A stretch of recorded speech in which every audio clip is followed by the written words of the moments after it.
Will the Prime Minister visit my constituency, the West Cumberland Hospital, and to honour the promises made by the previous Prime Minister and to stop her government cutting services there further? Prime Minister! Thank you, Mr. Speaker. And can I say the honourable gentleman makes a reference to divisions on the Conservative Party benches. No, I have to say, which is the party that took 3 weeks to decide which should be their unity candidate? It was the Labour Party that was divided. Can I thank him for his remarks on type 1 diabetes as well? There are many youngsters out there, from tiny tots to teenagers, living with type 1 diabetes, and I think it's important that we give the message to them that their future is not limited. They can do whatever they want. He invites me, he's the first person in Prime Minister's Questions to invite me to visit his constituency. I will, of course, look very closely at all invitations that I receive in Prime Minister's Questions. I think it is important that decisions about the construct of local NHS services are taken at a local level by the NHS, but I would simply remind him, as he made the point about the agreement between Conservative Party and Labour Party official policy on Trident, that where we did disagree at the election was it was the Conservative Party that agreed that we would put the money that was necessary into the NHS for its plan. The Labour Party refused to commit that.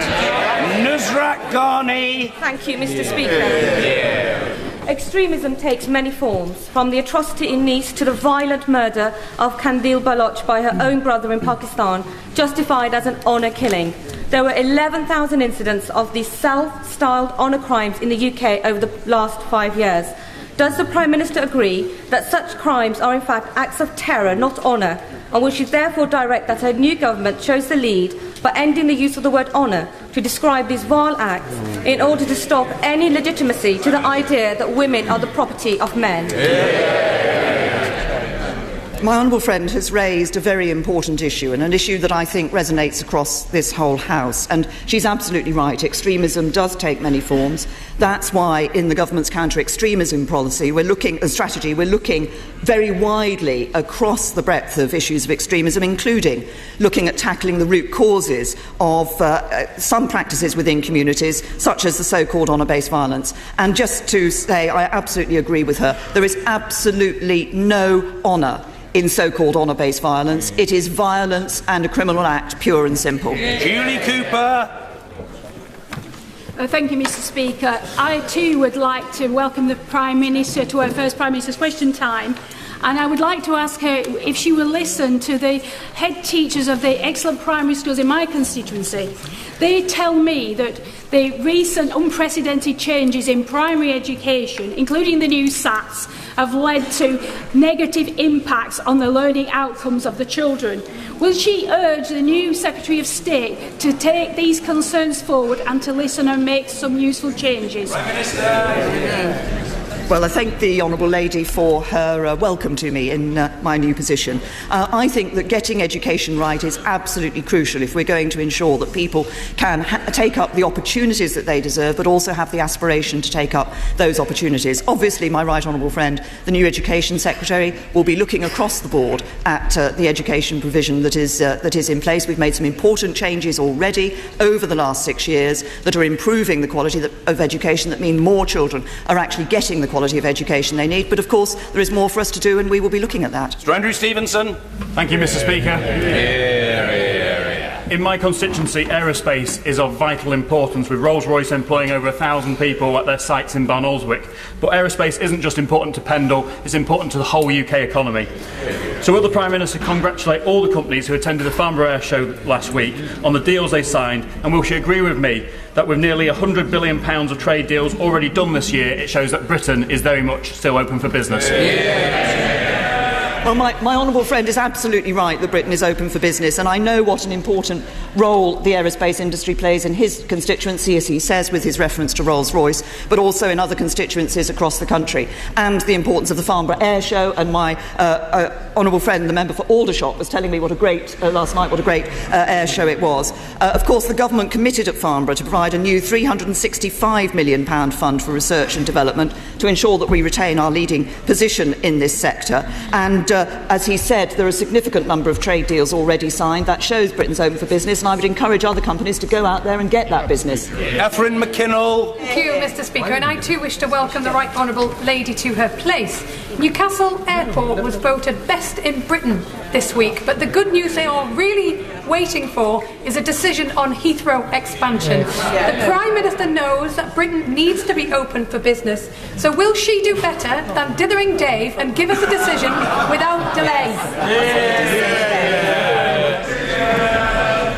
Can I say to the Honourable Lady, I have some fond memories of Newcastle Airport from the time when I stood in the North West Durham constituency some years ago and made quite a good use of Newcastle Airport. It's changed and expanded rather ever since. On Heathrow, the position has not changed. Obviously, the Howard Davis review work was done. Some further work has been done in relation to the question of air quality around the various proposals that were put forward, and the Cabinet and Government will be taking a decision on this in the proper way in due course. Kelly Tolhurst. Thank you, Mr. Speaker. Based on analysis of the crime survey for England and Wales by the Children's Society, an estimated 113 16 and 17-year-old girls in my constituency of Rochester and Strood have experienced a sexual offence in the last year. Given the progress made in tackling child sexual exploitation in the last few years, could my right honourable friend outline if government have plans to strengthen the protection for this particular vulnerable age group? Well, my honourable friend raises a very important issue. We saw, obviously, in recent times, the appalling circumstances in Rotherham in relation to child sexual exploitation. But as my honourable friend has shown, actually, in every constituency in the country, there are young people who are being subjected to sexual offences of various sorts. And that's right, why since Rotherham the government has been working with all agencies, appropriate agencies, to ensure that we put greater support in place. So we've provided an extra £7 million in funding to ensure victims of sexual abuse receive the right support, launched the whistleblowing helpline to help authorities spot patterns of behaviour that will spot patterns of failure, and made child sexual abuse and exploitation a national threat. So police forces have a duty to collaborate to tackle this terrible crime. But we also, in the coming months, will be strengthening our arrangements. We're all appalled by child sexual abuse, and we need to carry on making sure that we eradicate child sexual abuse. Imran Hussain. Thank you, Mr. Speaker. In her first statement on the steps of Downing Street, the Prime Minister stated that she would lead a government that would work for every one of us. Since she became Prime Minister, I have tried unsuccessfully to get assurances on the continuation of the Northern School Strategy, along with the 80 million that was set aside for the Northern schools. Will she therefore give me that commitment today so that children in Bradford and the North can have the same chances as those in London and the South? Well, it is important that we ensure that across the country children are getting the opportunities that they deserve, and the quality of education they receives an important part of that. And the review that has taken place, which was launched in March by Sir Nick Weller, obviously is making recommendations to address this particular issue. What I can assure the honourable gentleman of is that my right honourable friend, the Education Secretary, will be looking very carefully at the results of that review, and obviously will make the position in which the government is going to take in response to those recommendations clear in due course. Stuart Andrew. Mr. Speaker, growing up on a council estate, it was tough coming out as a Conservative.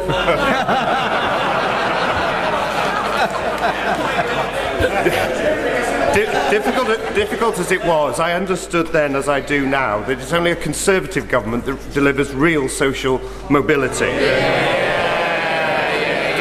Does my right honourable friend agree with me that it's the job of this government to fight for such opportunities for the people of Britain, because the party opposite are too busy fighting each other? Well, my honourable friend puts it very well. And if you look at the Conservative benches, as he says, we have Conservative members of Parliament who are brought up in council houses, Conservative members of Parliament brought up by single-parent families. The chairman of the Conservative Party is a former miner. It is this party that is looking at opportunity for all, and that certainly, I'm very clear that the government I lead will be driven not by the interests of the privileged few, but by the interests of everyone in this country, not entrenching the advantages of privileged few in terms of opportunity, but extending opportunity to all. Stuart Blair Donaldson. Thank you, Mr. Speaker. Whatever your politics, one cannot help but be inspired by the image from last week of the female Prime Minister of the UK meeting the female First Minister of Scotland. It is a message to girls everywhere that they can achieve anything they want and nothing should be off limits to them. Does the Prime Minister agree that to do this, girls and women should be able to live free from gender-based violence and domestic abuse? And will she commit to supporting the bill of my honourable friend for Banff and Buchan and ratify the Istanbul Convention? Can I first of all say to the honourable gentleman that I think it is an important symbol for girls and young women to see women in positions of as Prime Minister and First Minister of Scotland, and I respect the First Minister of Scotland. We had a very constructive first meeting. There are certain issues on which we disagree and will continue to disagree, but we will work practically and pragmatically together. I think it is important to deal with the issues of gender violence and domestic violence against women and girls. That's why the government has, I led as Home Secretary, the Violence Against Women and Girls strategy. That is being taken on by my right honourable friend, the Home Secretary now. We have a good record in what we've done, like putting into operation the domestic violence protection orders, the new coercive control offence, but there's always more to do, and we will be doing that. Simon Hoare. Thank you very much indeed.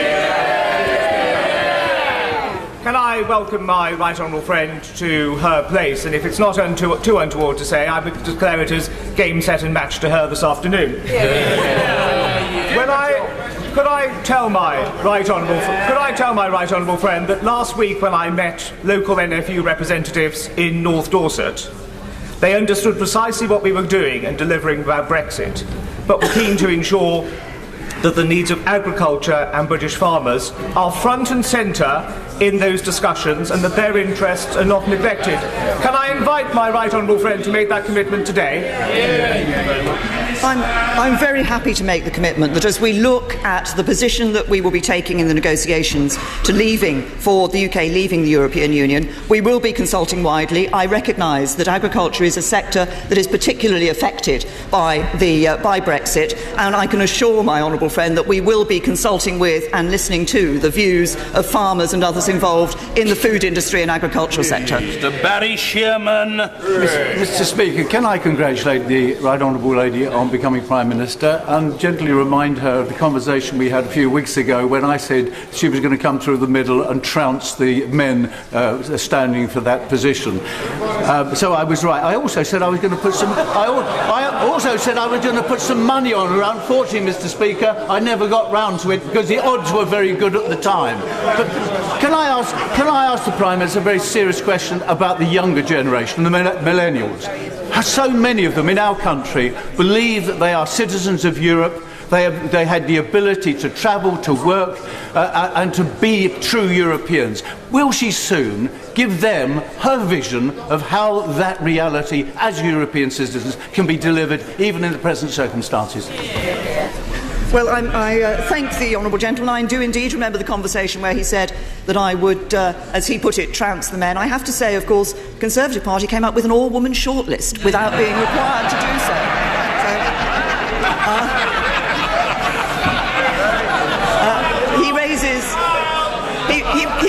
He raises an important point about the younger generation, and what I would say to young people today is this. As I said in response to my honourable friend, the member for Shrewsbury and Atcham, a little earlier, we are leaving the European Union, but we're not leaving Europe.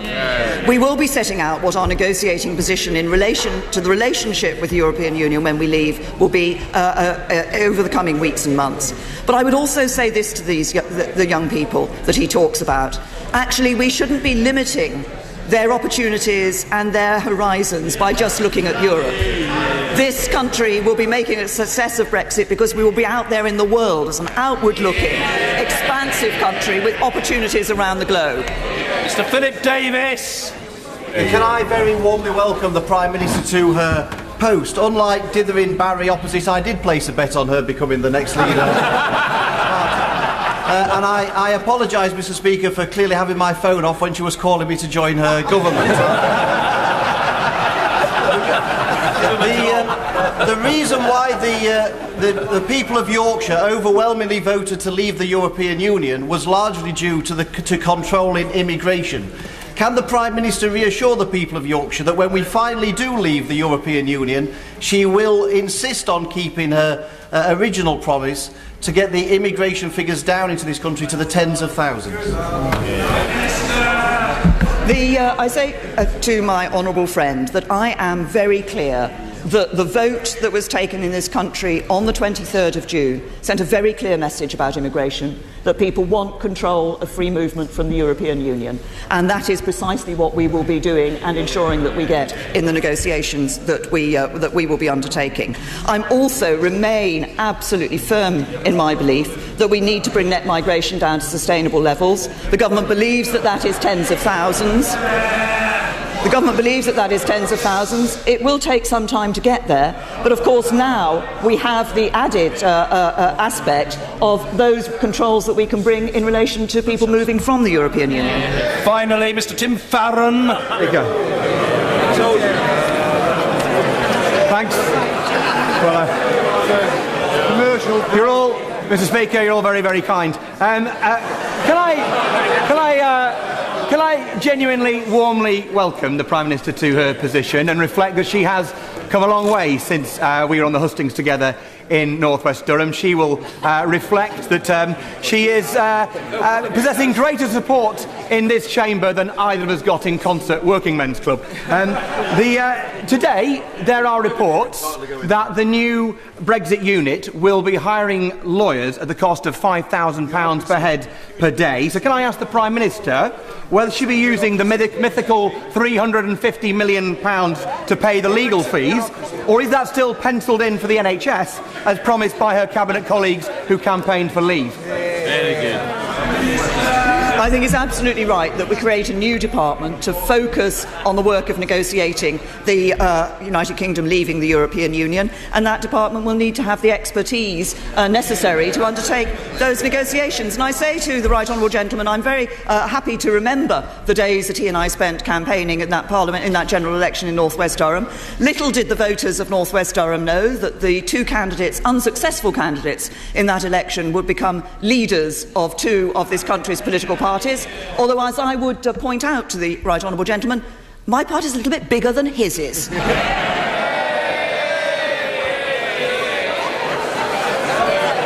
Order!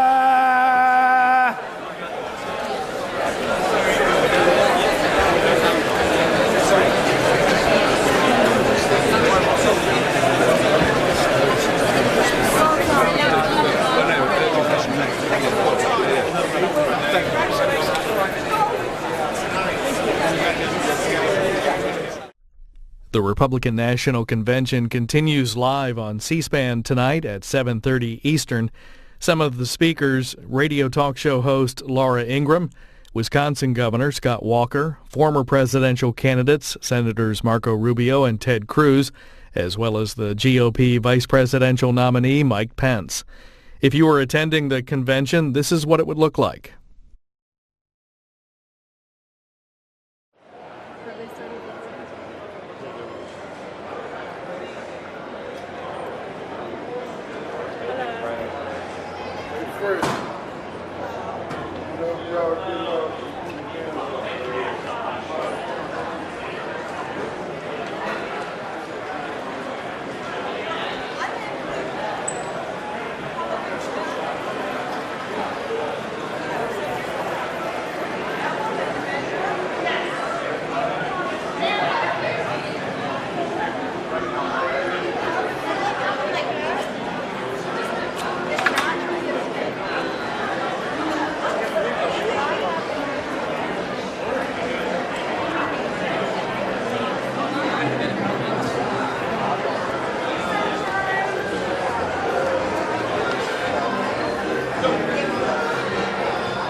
You can see every minute of the Republican convention starting tonight at 7:30 Eastern on C-SPAN. Listen on the C-SPAN radio app and get video on demand at cspan.org. Here's more about how to watch online.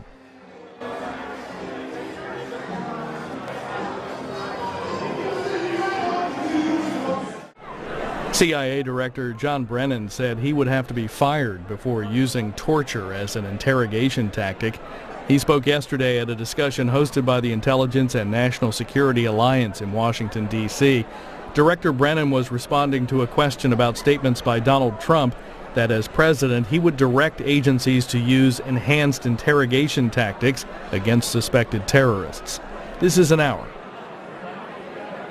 Ladies and gentlemen, please welcome to the stage INSA President Chuck Alsa.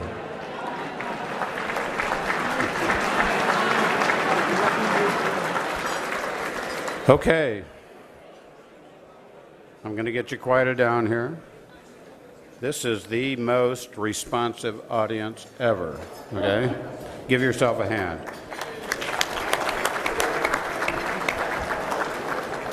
Okay. I hope you all enjoyed your dinner. The one thing I gotta always say is we just can't pull off events like this without our sponsors. So I want to add my thanks to Tish's thanks to all of our sponsors for supporting this dinner. So let's give them a hand again.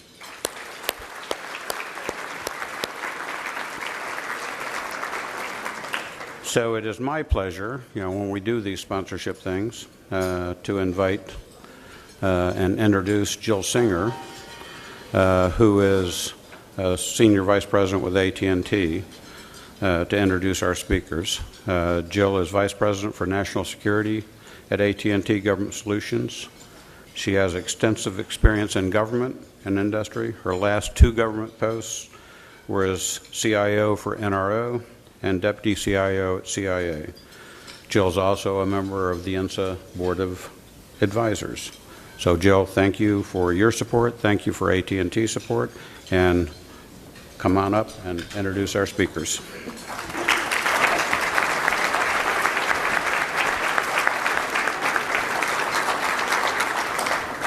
Chuck, thank you, and thanks to INSA for hosting this event this evening. Thanks to all of you for participating. I believe we're going to have a great conversation in just a moment. AT&T is pleased to be a sponsor of this leadership dinner and the conversation with Director Brennan. AT&T is an iconic American brand, and this year we celebrate our 140th birthday. We're very proud to say that we have supported the federal government for almost all of those 140 years. Moreover, we are proud to say that we have supported the predecessor organization to today's U.S. intelligence community for over 90 years. It's a long time going back. Thank you. As we look forward, AT&T is excited to harness innovative information and communications technologies such as the Internet of Things in support of intelligence. And we also look forward to our increased participation in the Intelligence and National Security Alliance. It is now my pleasure to introduce our speakers for the evening. Dr. Jennifer Sims is a widely respected expert on U.S. intelligence and one who has seen it through the eyes of the executive branch, academia, and Congress. As noted earlier by Tish, she is the non-resident senior fellow for national intelligence at the Chicago Council on Global Affairs, developing and running national security and law in cooperation with DePaul University. Prior to the Chicago Council, Jennifer was a professor and director of intelligence studies at Georgetown's Walsh School of Foreign Service for 9 years. Between 1994 and 2001, she served as Deputy Assistant Secretary of State for Intelligence Coordination, and then served as the State Department's first coordinator for intelligence resources and planning.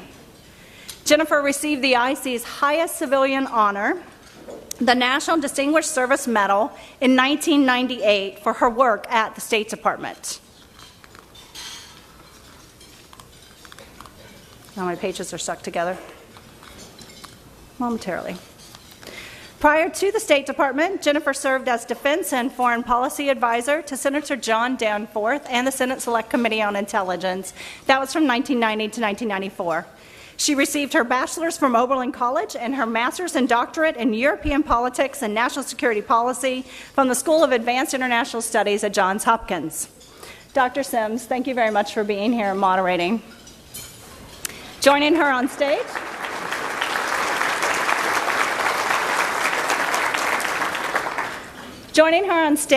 is the Honorable John Brennan, the Director of the Central Intelligence Agency. He has been the Director of CIA since 2013, so for the past 3 years.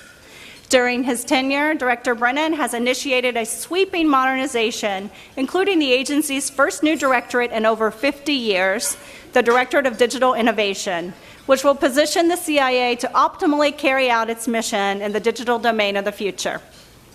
He also has pursued efforts to advance the diversity of CIA senior ranks and ensure the inclusivity of the agency's workforce. Director Brennan's public service began 36 years ago at the CIA in the predecessor to today's Directorate of Analysis. He specialized in Near East and South Asia before directing counterterrorism analysis in the early 1990s. John graduated from Fordham University with a bachelor's in political science and later attended the University of Texas at Austin, where he earned his master's degree in government with a concentration on Middle Eastern studies. And we never miss an opportunity to highlight that in his brief respite from public service, John served as chairman of INSA from 2007 to 2008. Director Brennan, thank you for your leadership and for your generosity of your time tonight. And with that, I will turn it over to Dr. Sims. Thank you.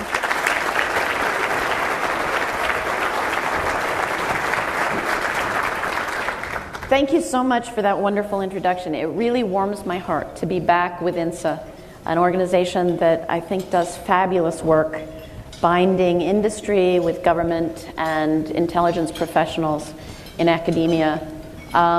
It's a wonderful organization, and thank you so much for having me here. And John, thanks to you too for joining us for this conversation tonight. And that's what I would like to have, a conversation that looks back as well as forward. We were together 8 years ago on the Obama transition team, and we had the opportunity at that time to look at where the intelligence community stood and also where CIA was in its mission. Looking back now, these 8 years, can you reflect on the progress we've made, imagining that we're here now, all of us part of that next transition team? What would you say to them about both the strengths and weaknesses of the CIA and the larger intelligence community? Well, first of all, thank you for inviting me here tonight. I do have a special place in my heart for INSA since I was serving as chairman here, and it was 8 years ago. The time has gone very quickly. I must also say that although I've never been subjected to an interrogation, I presume that if I were, those lights would be the type of lights that we would be subjected to. So I don't know if this is a turnabout of something here. But I do think back, and in fact we were meeting today at the agency preparing for the new change of the administration that is going to be taking place, and reminiscing in my own mind and sharing some of my perspectives about what we had to deal with at the time as we were ushering in a new administration, a whole new national security team, changing from one political party that was in charge of the White House at the time to a different political party. And I must say, I give the Bush administration a lot of credit for just how much they did in order to ensure the smoothest transition possible. And that's what we're trying to do right now at CIA, along with ODNI and others, to ensure that the transition from the Obama administration to the next one is going to be as smooth and strong as possible. And intelligence, I think, is the continuity that really is relied upon as far as individuals who, on Inauguration Day, all of a sudden they will have responsibility for dealing with all of the world's challenges and all the issues that the United States is involved in. And so when I look back over the last 8 years, there has been such tremendous change in the global landscape. Looking just in the Middle East, an area that I have worked on, the Arab Spring had not happened at that time. the instability that has racked so many countries, authoritarian regimes that have fallen, countries such as Syria and Iraq that have been taken over in large part by a terrorist organization, as well as the challenges we face more so now than in the past on the cyber front, which is why we set up a new directorate inside of CIA that we can talk about. But my advice to the new administration is that there are a lot of things that are going on in the world that in many respects are interconnected to one another. As we deal with Russia on Ukraine, there are implications as far as how we deal with Russia on many other issues as well. And although from the outside some things might look like they could be more easily addressed and resolved, these are the most complex issues that I've had to deal with in my 36 years in national security. And so the new team will be inheriting a series of challenges that need to be addressed simultaneously, need to be addressed in many respects comprehensively. And they really need to be able to get up to speed quickly, because the world is not going to wait for them to understand all of the intricacies and complexities that they're having to deal with. So we've had a tremendous event in Turkey that's still ongoing, apparently. And one of the challenges is, and I know liaison is a difficult subject to talk about in an open forum, but when you have major changes underway in a NATO ally like that, how do you deal with that from an intelligence perspective? How do you work with the Turks in these moments? Well, we have a lot of interaction with our Turkish partners on a number of fronts. First of all, because they are where they're located as far as next to Syria and all the challenges that presents to them. Counterterrorism interaction is constant and ongoing. They are a critical partner. The first thing you do when you have a situation like that is you try to ascertain the facts. And a lot of times in those early hours, it's very, very difficult, because a lot of information is coming in, and it is hard to distinguish between the rumors that are out there that seem to gain strength just by virtue of their being passed around, and also trying to understand what the situation is as far as the government, but also as far as U.S. personnel. It's one of the first things that the U.S. government thinks about. What's the status of our embassy staff in Ankara as well as in Istanbul? What are the security concerns that our folks have? But also, what is it that we need to be mindful of, as the situation was very dynamic, and that we didn't want to either jump to conclusions about who was in charge or whatever. But I think what was clear to me is that as a NATO partner and as a government that has a democratically elected president and government, that the attempted putsch by some elements of the military was something that really threatened civil order inside of Turkey. And that's why there was very strong condemnation of the effort by not just this government, by others, and strong signals of support that were sent. Can I ask, did we see it coming?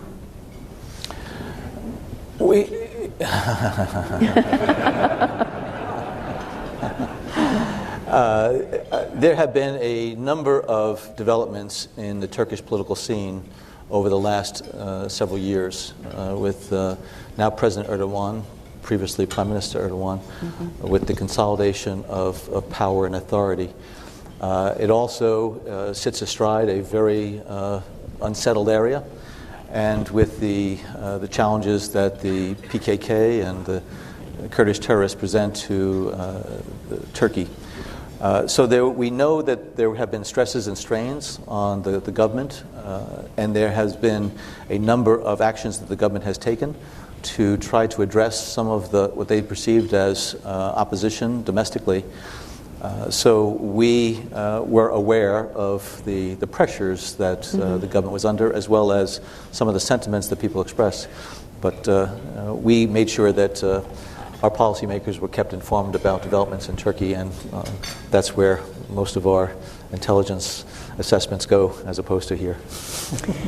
Right. But good try anyway, Jennifer. Got it. But this raises an interesting question, because the terrorist attack in in Nice. We've had a series of bad events, and I don't need to list them for all of us here. We know what they are. But if we define success against terrorists and ISIS in particular as countering these individual threats, and certainly we do have to try and stop terrorist incidents, but we need to understand what winning is against ISIS. How do you achieve decision advantage? How do you achieve intelligence advantage against this kind of adversary in a larger sense? How do we win? And what is intelligence's role in helping us get there?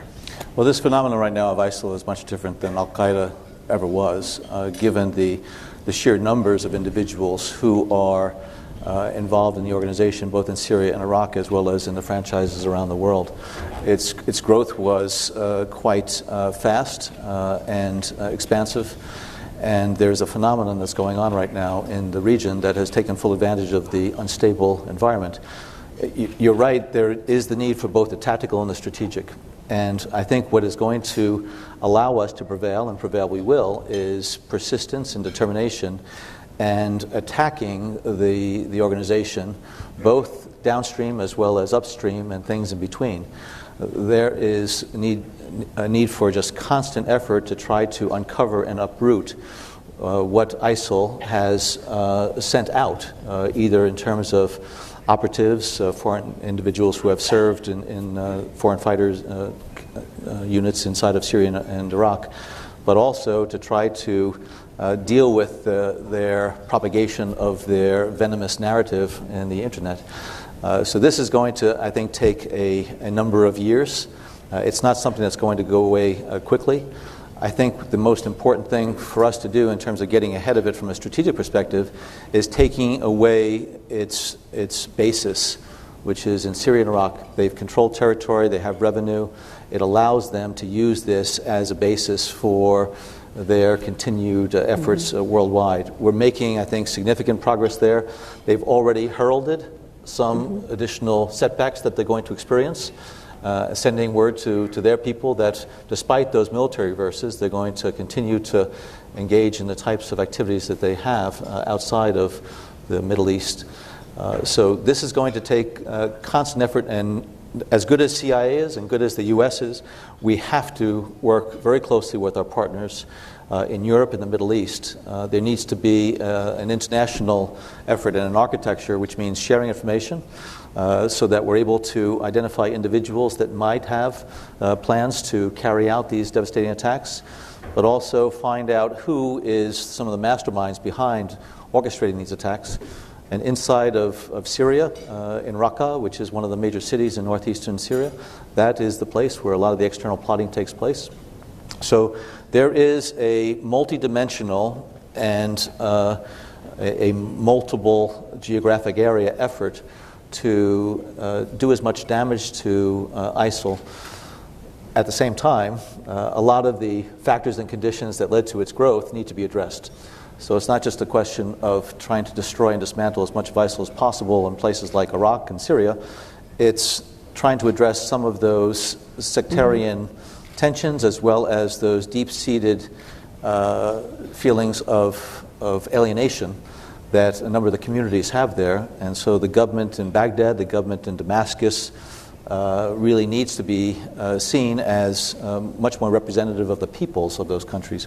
Whether or not they can be put back after all of this devastation, I think, is something to be determined. Certainly the United States is trying to keep those countries whole. I have a handful of questions that I do want to get to from all the folks here, but I do want to ask a question that spins off of what you just said, because certainly countering the terrorist threat, and ISIL in particular, is front and center on our national agenda. But over the years, and we were talking earlier about the fact that I'm working on a book on the history of intelligence going back to the Spanish Armada, trying to derive lessons about what makes for winning in the intelligence context. And one of the things that is important is strategic warning. And the more we focus on a single adversary, the more vulnerable we are to strategic surprise. How are we dealing with strategic surprise today and the warning problem? If we think of warning solely in the context of the highest requirements of policymakers, we're still staring in an inbox. That may be tactical warning in the sense that we're already looking there. But a savvy adversary will look where we're not looking and try and operate there. Strategic warning, therefore, is particularly challenging because you almost have to get outside the policymaker's inbox and say, what is the policymaker not thinking about that could bite us where we're most vulnerable? Are you satisfied that we are correctly positioned on strategic warning today?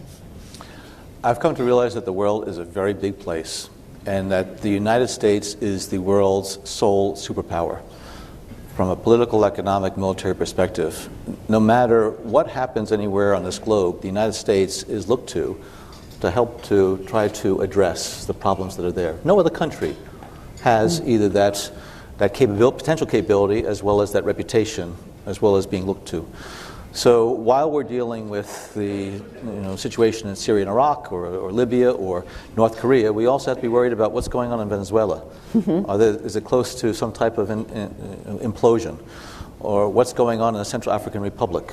What's happening in South Sudan? Are we looking at potential humanitarian devastation or genocide?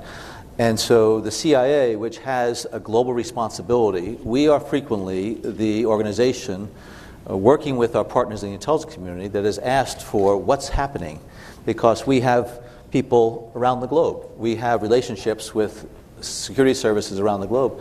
And so although we're focused on maybe a big issue today, which is dominating our inbox, like a Turkey and the coup that was attempted last week, we cannot lose sight of what's going on in other places because we keep having to pivot from one to the next to the next. And so are we positioned for that strategic warning?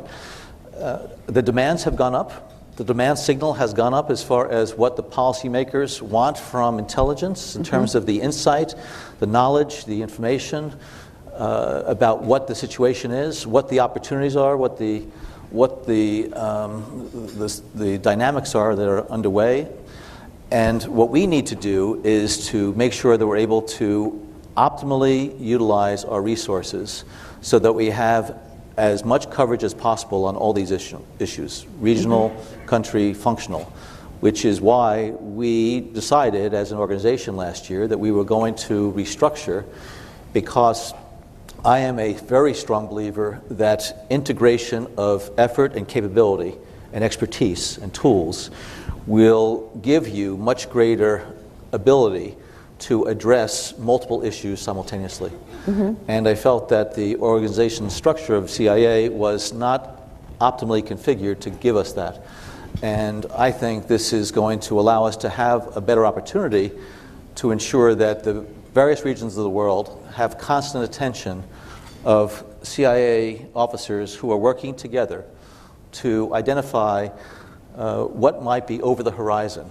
And it's not just a question of what's blazing today, it is what's starting to emerge. And you need to have a variety of professional experiences, a variety of backgrounds and experiences in order to understand what is happening. Because it may not be the type of political instability we've seen in the Arab Spring. It's something much more insidious, much less obvious.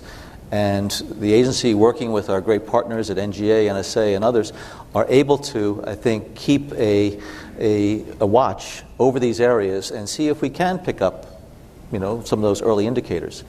I must say, there are actions that individuals take that is very difficult for us as an intelligence community to discern in advance. The decision-making process inside of Moscow is very closed, and a lot resides in the head of one individual in consultation with others. So they can make decisions very quickly that might not be able to have any type of advance warning on. So this is increasingly a challenge. That's why we need to make sure that we are as best positioned as possible to be able to dedicate as many resources to as many of these problems as possible. So speaking of getting inside of the heads of hard target country leaders, how are we doing on Iran? Are you confident that we have the capabilities we need to monitor the Iranian agreement? I am confident that the U.S. intelligence community is second to none in terms of its ability to look for the signs, the indications that things are happening that may be inconsistent with the agreement that Iran reached. We also have the benefit of having a very intrusive inspection regime as far as the IAEA is concerned. So there are a number of different features of that agreement that complement what it is that the U.S. intelligence community is able to do, which is then further complemented by a number of other intelligence agencies worldwide that have keen interest in trying to detect whether or not Iran is trying to circumvent some of these arrangements, as well as working on the terrorist front or the troublemaking front or ballistic missiles. So I'm never going to say we have perfect view or insight, but I do believe that the weight of the intelligence community, the capabilities of this intelligence community are dedicated appropriately to deal with that type of eventuality. Okay. I have a number of questions here on your modernization program, and particularly your centers. So could you talk a little bit more about the rationale behind the centers and whether they've made a difference and where the problems have been, if there have been any? The whole concept behind CIA's modernization effort was to try to leverage in a more integrated fashion, as I mentioned, the tremendous capabilities, expertise, authorities that the agency has.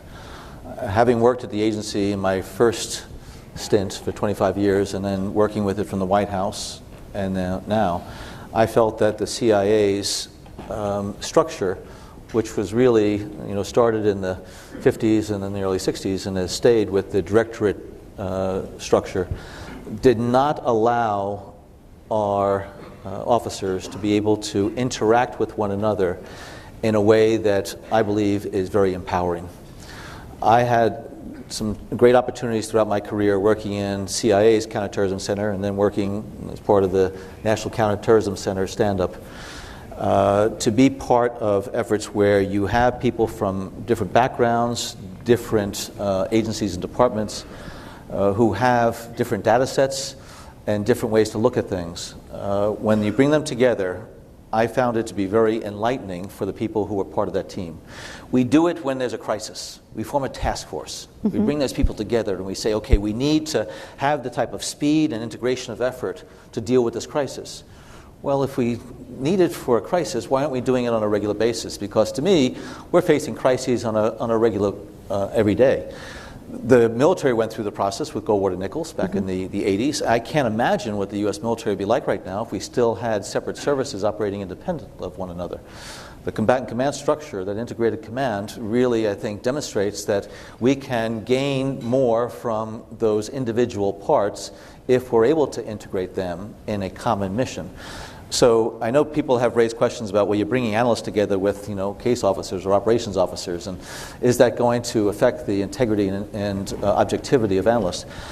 And I met with a new group of analysts earlier this week, and I told them that as an analyst, you should be thirsting for whatever data, whatever input, whatever additional perspective you can get, because that really is going to allow you to put all those pieces together, and then for you to do the analysis and bring your tradecraft expertise to bear in order to provide the type of assessment and that all-source finished analysis to the policymaker. So operations officers and case officers who have spent many, many years overseas, they have some real feel for what's going on in these societies and these cultures. And so the analysts want that type of input and interaction. So again, the construct is we have 6 regional centers, 4 functional centers. Each one of our now 5 directorates have deployed officers there. They're working as teams. I want the motherships of the directorates to be able to fuel and support these mission centers. They should be providing the type of assistance and help that they need, and the people in the center should be reaching back to the mothership for additional help or assistance or the tools. We have responsibility in the intelligence community for open source. The open source enterprise has been a tremendous, I think, advantage as far as trying to fulfill our various missions. And we're trying to deploy more and more of these open source specialists into our mission centers, because whether or not you're doing analysis or operations or targeting or liaison work or anything, having the ability to leverage the open source environment and the open source tools and bring it together with your clandestinely acquired information is just so enriching in terms of how we're able to understand and create new knowledge, which is the real objective of intelligence officers. Uncover new information, create new knowledge by putting the pieces of information together, and with that correlation, you now have new knowledge. So I am very excited about where the agency is going. Yes, a big organization that goes through a modernization is going to experience dislocations. And people who grew up in the organization over the last 20 or 30 years is like, oh God, what is Brennan doing now? And I think the initial opposition in some quarters to this really has dissipated as we've been able to explain what the purpose is. And what I've said to our people is, we're not trying to homogenize everybody and create, a single intelligence officer. We use the term intelligence officer first because every officer in CIA has to understand how what they do is part of the intelligence mission of CIA. If you cannot explain how what you are able to contribute to that, you're missing something, and we're missing something because we're not leveraging you appropriately.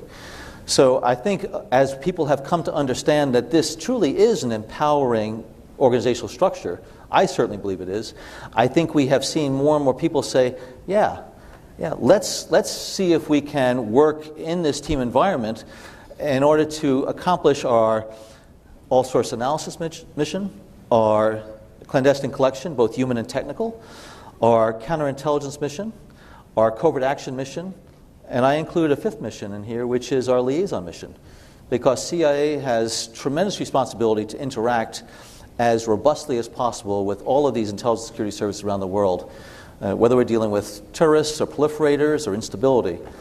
And by having these mission centers where officers of different backgrounds, different tradecraft experiences and capabilities, it is, again, I think, a very empowering environment that will allow the agency to have better opportunity to cover the world's challenges more effectively and more efficiently. Does it also help bridge with the policy community? Having been on the policy side, are these centers sort of the belly buttons into the intelligence community for policy making as well? Absolutely. And what we're trying to do is to lend greater internal coherence to the agency, just so that all of us within the agency understand how we can interoperate with one another more effectively. But also, it's much more understandable to the outside. In the past, people would say, I want to go to the agency for this issue, whatever. Well, what aspect of this issue do you want to go to? Now we have assistant directors of CIA who are responsible for the Near East, or Africa, or counterterrorism, counter proliferation. And so from the outside, they have counterparts, assistant secretaries, senior directors down at the NSC. And so it is much more, I think, hospitable for people to engage with the agency because it is a more coherent organizational structure. Right. I have two, though, questions, and maybe it's because there's part of me that's still old school, and I'm not, I've been out of the intelligence community for some years now, but two questions come to mind. And the first one is counterintelligence. I'm not sure I understand why counterintelligence is a center instead of a directorate. Counterintelligence, I believe, has been for years misunderstood or underplayed in the U.S. intelligence establishment. And I wonder how it operates as a center and why a decision was made not to think of it as a resource, an agency-wide resource that can feed into the other centers. So that's question number one. Question number two is I wonder about the limits of integration, frankly, because one of the things about the community is the richness of the diversity of the cultures within the community. And I know we all talk about integration as being an important thing. It was one of the lessons we learned from 9/11. On the other hand, when people are being asked to risk their lives, as you well know, there is something to the culture, there's something to the mothership that is important. All this talk about breaking down cultural walls, well, there's a purpose to that culture because it makes people feel as if each other has their back. So too much integration can sometimes break down that esprit de corps, that sense of family, and it can also, I would worry that it would lead to less diversity of view when you sit around the table and hash things out. The station chief coming back with his view on a political situation that is vastly different from an analytic view. So when I think about wanting to keep that vibrant diversity of view and that rich set of cultures within the intelligence community, I wonder when we've reached the limit of integration. On the first issue, counterintelligence is a mission. It is absolutely a mission. The directorates represent capabilities. You have the Directorate of Operations, Analysis, Science Technology, Support, and Digital Innovation. Those are capabilities that need to infuse the mission throughout the organization. The Counterintelligence Mission Center is a mission in itself, just like counterproliferation and counterterrorism. It has enterprise-wide responsibilities. It interacts with the rest of the mission centers, but it's not a capability. It needs to have the operations, the analysis, the science technology, digital innovation in order to carry out that mission. That's why it is appropriately a mission center. All those mission centers are missions. The directorates represent those capabilities that are then forward deployed. On the issue of integration, absolutely right. There is a balance that needs to be struck. Just like you don't want to have everybody independent and separated from one another, what you don't want to do is to bring everybody together because it's just impossible and unwieldy. So what is that right balance? And what we're trying to do at CIA is not to diminish in any way the cultures that developed in different parts of the agency over our last 69 years. Just like the Marines' identity, that esprit de corps in the Marine Corps, was not diminished in any way by Goldwater Nichols. They still have that pride of being a Marine. Same thing in the Army, Air Force, and others. Same thing inside of CIA. There's great pride in being a case officer, an operations officer. Great pride in being what I think is the gold standard of analysis and being an analyst in CIA. So we want to try to leverage that pride, but bring it together so that they are able to, again, interact with one another in a manner that empowers both of their capabilities and mission. Now, when I look out, I was part of the stand-up of the National Counterterrorism Center, and we could create a self-sustaining organization. But the real challenge in setting that up from scratch was how are you going to make sure that it interoperates with the rest of the counterterrorism ecosystem? And that counterterrorism ecosystem, though, is embedded within an intelligence community ecosystem, which is in part of the national security system and the government.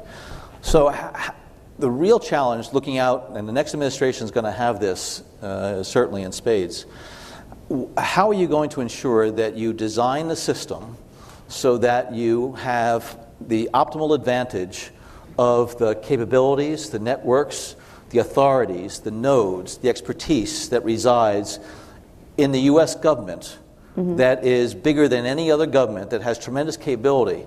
So it's not just a question of putting together the IT architecture that will facilitate and enable interaction. It is putting together the mission architecture that allows you to leverage the data, the authorities, the people, the expertise, the operational authorities, whatever, and doing it at the speed of light. And you can always migrate more and more into it. So the systems engineers are the ones that I look to try to ensure that individual components are configured in an optimal fashion, and those components interact with the rest of the environment in an optimal fashion. And so I think it's very important for us to have dynamic structures that you're able to continue to adapt, because the operating environment that we're in right now is changing at the speed of light. The technological innovations that have come forward over the last decade have profoundly changed the intelligence business. CIA having to operate clandestinely overseas in an environment where the digital domain is so ubiquitous, and everything we do, we pick up digital dust. How are we going to be able to operate, whether it be in Russia, China, wherever, and do it anonymously, do it without any type of trace of an intelligence mission? This is something that is very challenging. Exactly. And if there's one thing I've learned from looking at some centuries of intelligence history, it is that the successful intelligence services have had public-private partnerships working to support the government.